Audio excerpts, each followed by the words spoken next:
बातमी धुळ्यातून धुळ्याच्या शिंदखेडा तालुक्याला पाणी टंचाईचा भीषण सामना करावा लागतोय।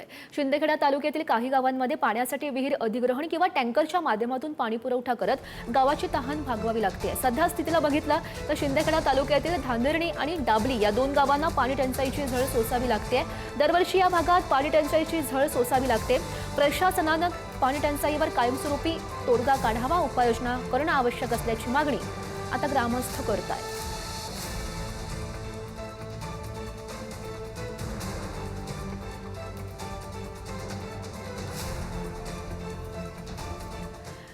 दुसरीकडे बघितलं अमरावतीमधली स्थिती तर अमरावती जिल्ह्यातील 47 गावांमधील जलजीवनची कामं थांबली आहेत। पाणी टंचाई निवारण निधीच नसल्यामुळे ही कामं थांबली आहेत। अमरावती जिल्हा परिषदेला 18 कोटींची प्रतीक्षा आहे।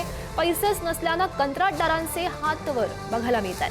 मळेघाटातील 9 गावांमध्ये 20 टँकरनं पाणी पुरवठा होतोय। ऐन उन्हाळ्यात नागरिकांची पाण्यासाठी पायपीट सुद्धा बघायला मिळते।